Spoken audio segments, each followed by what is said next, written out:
નમસ્કાર બાળકો, આજે આપણે ઈએમએફ શ્રેણી પર ચર્ચા કરવાના છીએ. તો આજનો વિડીયો ઈએમએફ શ્રેણી ઉપર છે. આના પછી બીજા દિવસે વિડીયો મોકલીશ એ ફેરેડેના નિયમો પર હશે. તો સ્ટાર્ટ કરીએ ઈએમએફ શ્રેણી. સૌથી પહેલા આનું પૂરું નામ ઇલેક્ટ્રોમોટિવ ફોર્સ. ગુજરાતી કરવાનું હું તો એને કહેવાય વિદ્યુત ચાલક બળ. ઈએમએફ શ્રેણી એ H2 ના સાપેક્ષ H2 ની સાપેક્ષમાં રચાયેલ છે. ઈએમએફ શ્રેણી રચવા માટે શું ધ્યાન રાખવામાં આવ્યું છે? તો આખું વાક્ય લખીએ. પ્રમાણિત અર્ધકોષ રિડક્શન પોટેન્શિયલ ને, કયા પોટેન્શિયલ મિત્રો? રિડક્શન પોટેન્શિયલ ને ઉત્તરતા ક્રમમાં ગોઠવવામાં આવેલ છે.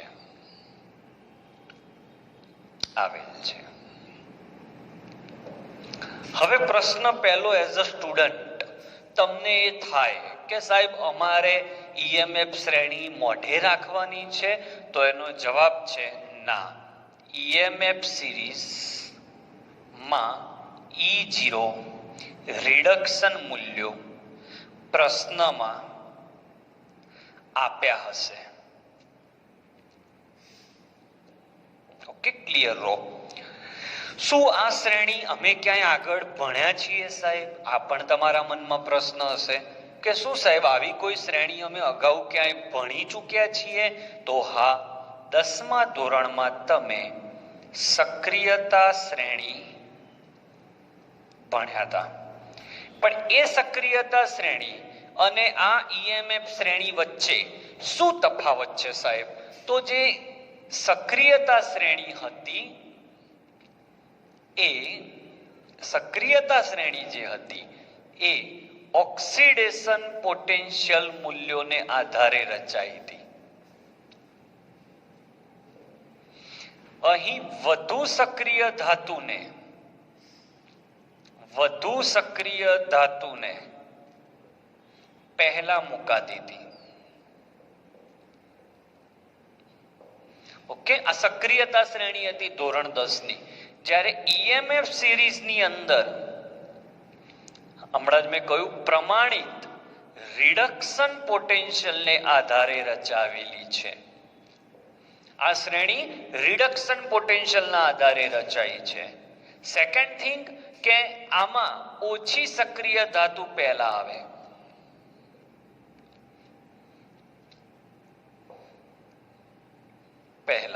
અધાતુ તમે લખી શકો, બંને માટે લાગુ પડે. પહેલા આવે. ઓકે, સક્રિયતા શ્રેણી તો તમારે ધોરણ 10 માં આવેલી છે, યાદ હશે. યાદ ના હોય તો પણ હું તમને કહી રહ્યો છું કે તમારે આના રિડક્શન મૂલ્યો મોઢે કરવાના રહેતા નથી. એ તો તમારે સમયાંતરે એ આવશે જ વસ્તુ. ઓકે, એટલે હું બહુ બેઝિક થી ચાલુ કરીને MCQ સુધી હું તમને લઈ જઈશ. ઓકે, તો આ એકદમ સામાન્ય ડિફરન્સ મેં બતાવ્યો કે સાહેબ શ્રેણી શબ્દ અમે સાંભળ્યો તો આવું કંઈ આગળ આવી ચૂક્યું છે? તો એનો જવાબ તમારી સામે મેં રજૂ કર્યો. હા, આવી એક શ્રેણી આપણે આગળ શીખી ગયા છીએ અને એ શ્રેણીનું નામ આપણે 10મા ધોરણની અંદર સક્રિયતા શ્રેણી નામ આપ્યું હતું. Okay, well done. તો આનો સ્ક્રીનશોટ લઈ લો. પછી આ ઈએમએફ સિરીઝ ઉપરથી કેવી માહિતી મળે એ શીખવાડું અને પછી એના MCQ શીખવાડું. Take the screenshot. Okay, screenshot લેવાઈ ગયો. હવે આપણે ઈએમએફ શ્રેણીની ઉપયોગિતા શીખીએ મતલબ મુદ્દા બનાવી આપું, પછી એમાંથી આપણે પ્રશ્નો બનાવીએ. તો ઈએમએફ શ્રેણીમાં પહેલી જ વાત, બહુ કામમાં આવશે. ઈએમએફ શ્રેણીમાં તમે જેમ નીચે જશો ઓકે તેમ રિડક્શન મૂલ્યો ઘટે. રિડક્શન મૂલ્યો ઘટવાનો મતલબ થાય રિડક્શન અનુભવવાની વૃત્તિ ઘટે. એનો ઊંધો અર્થ એ થાય કે ઓક્સિડેશન અનુભવવાની વૃત્તિ વધે. મતલબ જે ઉપર હશે ઈએમએફ શ્રેણીમાં જે ઉપર હશે એ રિડક્શન અનુભવશે, જે નીચે હશે એ ઓક્સિડેશન અનુભવશે. એ પણ એક સરસ ઉદાહરણથી હું તમને શીખવાડું છું, ડોન્ટ વરી. ઓકે, હવે તમારી પાસે રિડક્શન અનુભવવાની વૃત્તિ ઘટે, ઓક્સિડેશન, તો રિડક્શન મૂલ્યો ઘટે છે એટલે ઓક્સિડેશન કરતાની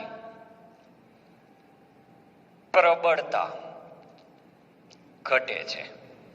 ઓક્સિડેશન કરતાની પ્રબળતા ઘટે કારણ કે રિડક્શન અનુભવવાની વૃત્તિ ઘટવું તો આપણે જાણીએ છીએ રેડોક્સ ચેપ્ટર મુજબ કે જે રિડક્શન અનુભવે તે જ ઓક્સિડેશન કરતા હોય, તો એ અહીંયા ઓક્સિડેશન કરતાની પ્રબળતા ઘટાડે. એની સામે રિડક્શન કરતાની પ્રબળતા વધે છે. ઓકે, તો આ થઈ ઈએમએફ શ્રેણીમાં ઉપરથી નીચે જતા કયા કયા ચેન્જીસ આવે. હવે હું એને કેવી રીતે એપ્લાય કરવું એના પણ પોઈન્ટ જરા તમને શીખવાડી દઉં. તો આ એનું રિડક્શન મૂલ્ય ઉપરથી નીચે જતા ઘટે છે એટલે લખી દઉં ઉપર જે ધાતુ હોય, ઉપર જે પણ હોય ધાતુ અધાતુ, તે રિડક્શન અનુભવે અને એની નીચે જે હોય તે ઓક્સિડેશન અનુભવે. બસ આટલું પ્રોપરલી તમને યાદ હોવું જોઈએ. આ બે મુદ્દા ક્લિયર હોવા જોઈએ. એટલે કે જે ઉપર છે એનું તમે પાત્ર બનાવો અને નીચે હોય એનું દ્રાવણ બનાવો તો ચાલે, તો પ્રક્રિયા નહીં થાય. એની હું ચર્ચા એમસીક્યુ સ્વરૂપે કરું છું. ઓકે, તો હવે હું તમને એમસીક્યુ તરફ લઈ જઉં છું. આટલી થિયરી મગજમાં રાખીને આગળ વધજો. સ્ક્રીનશોટ લઈ લો. ચલો, રીત નંબર 1, ઈએમએફ શ્રેણીમાં તમને મૂલ્યો આપ્યા હોય અને એ મૂલ્યો પરથી તમને કાં તો રિડક્શન કરતાનો ક્રમ પૂછ્યો હોય અથવા તો ઓક્સિડેશન કરતાનો ક્રમ પૂછ્યો હોય, તો સૌથી પહેલા તમારે ડિસાઈડ કરવાનું તમને મૂલ્ય શેનું પૂછ્યું છે. તો રિડક્શન મૂલ્ય પૂછ્યું છે, રિડક્શન મૂલ્યો આપ્યા છે. તો કોનું રિડક્શન મૂલ્ય સૌથી વધારે છે? વાયનું મૂલ્ય 0.5. એના પછી x નું મૂલ્ય -1.2 છે અને z નું મૂલ્ય -3.0 છે. તો અહીંયા x આવશે અને અહીંયા z આવશે. તો રિડક્શન નો ક્રમ આ થાય તો રિડક્શન કરતાનો ક્રમ એનાથી ઊંધો થાય. એટલે z, x અને y. એકદમ સહેલી રીત છે. તમે મોઢે મનમાં ગણતરી કરો એના કરતા લખી દો ને તો એમાં સરળતા વધારે રહે છે. ઓકે, હવે આ જ વસ્તુ જો તમને ઓક્સિડેશન મૂલ્યો આપ્યા છે એવું કે તો ઓક્સિડેશન મૂલ્યો મુજબ આ થાય તો ઓક્સિડેશન કરતાનો ક્રમ ઊંધો થાય. તમારે જાતે કરવા માટે એક બીજો એમસીક્યુ હું મૂકું છું અહીંયા કે 3 વિદ્યુત ધ્રુવ A, B અને C ના ઓક્સિડેશન મૂલ્યો અનુક્રમે 0.3, 0.5 અને -0.2 છે. તો ઓક્સિડેશન કરતાનો ક્રમ જણાવો. ઓકે, આ પ્રશ્ન છે તમારી સામે. તો આ જાતે કરવાનો છે. કોમેન્ટ આપજો મને ક્રમ શું થાય અને આ મેં તમને શીખવાડ્યો. રીત નંબર 1. ચલો સ્ક્રીનશોટ લઈ લો તો રીત નંબર 2 માં લઈ જાઉં તમને. ઓકે, હવે લઈએ નવો એમસીક્યુ કે ભાઈ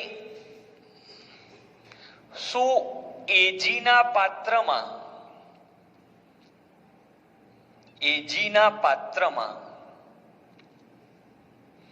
કોપર સલ્ફેટનું દ્રાવણ ભરી શકાય?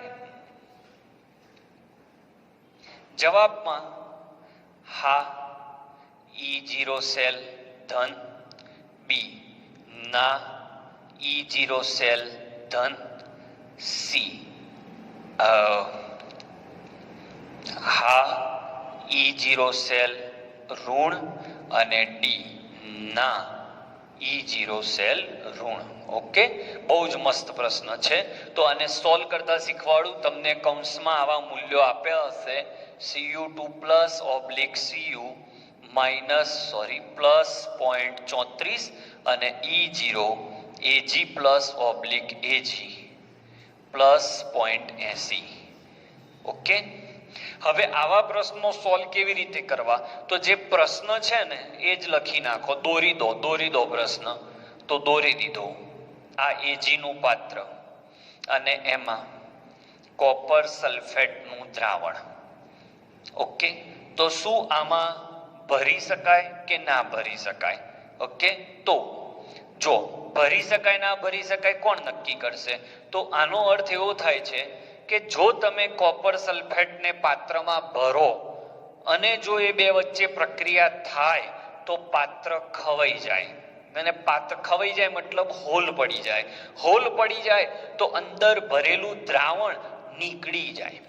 એટલે ના નીકળવા દેવું હોય તો અહીંયા પ્રક્રિયા ના થવી જોઈએ. તો પ્રક્રિયા ક્યારે ના થાય? તો E0 Ag+/Ag નું રિડક્શન મૂલ્ય E0 Cu2+/Cu કરતા વધારે છે. દેખાય છે? એનો મતલબ એ થયો કે આ બનશે કેથોડ, જેનું રિડક્શન મૂલ્ય વધારે એ કેથોડ, અને આ બનશે એનોડ. ઓકે, તો તમારું પાત્ર શું બન્યું? કેથોડ. તો જો પાત્ર કેથોડ બને તો સારી વાત છે, જેથી પાત્ર ખવાશે નહીં. તો અહીં આપણે લખી શકીએ કે હા ભરી શકાય, કોઈ તકલીફ નહીં પડે. કેમ? કારણ કે આનો E0 સેલનું મૂલ્ય ઋણ આવશે અને ઋણ આવશે એટલે થશે શું? પ્રક્રિયા નહીં થાય. અને પ્રક્રિયા નહીં થાય એટલે તમે કલાક, 2 કલાક, 3 કલાક કોપર સલ્ફેટને Ag ના પાત્રમાં મૂકી રાખો તો પણ ચિંતા થાય નહીં. ફરીથી સોલ્વ કરવાની મેથડ શીખવાડું. શું Ag ના પાત્રમાં કોપર સલ્ફેટનું દ્રાવણ ભરી શકાય? તો જે પ્રશ્ન પૂછ્યો હોય એ દોરી દેવાનો. જો તમારું પાત્ર કેથોડ બને તો ભરી શકાય. કેમ? કારણ કે અહીંયા પ્રક્રિયા નહીં થાય. પ્રક્રિયા નહીં થાય નો મતલબ E0 સેલ ઋણ હશે તો જ પ્રક્રિયા ના થાય. જો E0 સેલનું મૂલ્ય ધન આવે તો પ્રક્રિયા થઈ જાય. એક પ્રશ્નમાં પૂરું નહીં કરું, હજી એક પ્રશ્ન આનો લઉં એટલે વધારે ક્લિયર થાય. આ સ્ક્રીનશોટ લઈ લો. ચલો, ઓકે, ફરીથી ઓપ્શન એના એ જ રાખીએ. શું ઝીંકના પાત્રમાં કોપર સલ્ફેટનું જલીય દ્રાવણ ભરી શકાય? આ ફરીથી પ્રશ્ન આવ્યો. ભરી શકાય. મૂલ્યો આપ્યા છે E0 Cu2+/Cu પ્લસ 0.34 વોલ્ટ. સરખામણી કરો ત્યારે રિડક્શન મૂલ્ય જો આ ચેપ્ટર તમારે શીખવું હોય ને તો મારો એક નિયમ યાદ રાખો. તમારો E0 નું રિડક્શન મૂલ્ય જ હોવું જોઈએ. ના હોય તો ફેરવવાના, પ્લસ હોય તો માઇનસ કરવાના, માઇનસ હોય તો પ્લસ કરવાના. અહીંયા ઝીંકનું પાત્ર કીધું એનું મૂલ્ય તમને આપેલું હોય -0.76 વોલ્ટ. સોલ્વ કરવાની મેથડ નંબર 1, જે રકમમાં આપ્યું છે એ દોરી દો. તો ઝીંકના પાત્રમાં કોપર સલ્ફેટનું દ્રાવણ, પાત્ર આવશે ઝીંક. હવે તમે જુઓ તો કોપર 2+ નું મૂલ્ય આના કરતા વધારે છે, એટલે કોપર 2+ નું રિડક્શન મૂલ્ય એ ઝીંક 2+ કરતા વધારે છે. એનો મતલબ આ કેથોડ છે અને આ એનોડ છે. હવે ચેક કરો કે ઝીંક શું છે? પાત્ર છે. તો એનોડ શું બન્યો? પાત્ર, જો પાત્ર પોતે એનોડ બને તો શું થાય? એનોડ ખવાઈ જાય તો અહીંયા છિદ્ર પડી જાય. ઓકે, એટલે જો પાત્ર એનોડ બનતો હોય તો ભરી શકાય નહીં. જો પાત્ર એનોડ બન્યું તો તમે ફસાઈ જશો મિત્રો. જો પાત્ર એનોડ બન્યું તો પાત્ર ખવાઈ જશે, છિદ્ર પડશે, ત્યાંથી દ્રાવણ ટપકા પડશે. ભરી ન શકાય. કેમ? કારણ કે આ વખતે પ્રક્રિયા થઈ એટલે E0 નું મૂલ્ય 0 કરતા વધારે. હજી આને ટ્વિસ્ટ કર્યા લોકો, આની જગ્યાએ ડેલ્ટા જી આપી દે તો ડેલ્ટા જી નું મૂલ્ય 0 કરતા ઓછું છે. તો રીત નંબર 2, કયું દ્રાવણ ભરી શકાય કે ન ભરી શકાય એવા પ્રશ્નો પૂછાય. પ્રક્રિયા થશે કે નહીં થાય તો જોઈ લેવાનું કે જો તમારો પાત્ર એનોડ બનતું હોય તો પ્રક્રિયા થશે, પ્રક્રિયા થાય તો E0 સેલ ધન હોય અને ડેલ્ટા G0 ઋણ હોય. એટલે 2 પ્રશ્નો ચલાયા, એને પૂછાવાની અલગ અલગ રીતો હોઈ શકે છે. ઓકે, સ્ક્રીનશોટ લઈ લો. ચલો મિત્રો, આ પ્રશ્ન તમારે સેલ્ફ કરવાનો છે જે હમણાં ચલાયો એ મુજબ, કે આપેલ મૂલ્યોના આધારે કયું વિધાન યોગ્ય છે. ઓકે, આ પ્રશ્ન તમારે જાતે કરવાનો છે. અહીંયા આવી જાઓ. એક સરસ પ્રશ્ન. એક અજ્ઞાત ધાતુ M એ NiSO4 માંથી Ni નું વિસ્થાપન કરી શકે છે. એક અજ્ઞાત ધાતુ M NiSO4 માંથી Ni નું વિસ્થાપન કરી શકે છે. એનો મતલબ એ થયો બાળકો કે M ની સક્રિયતા M ની એ Ni કરતા વધુ છે.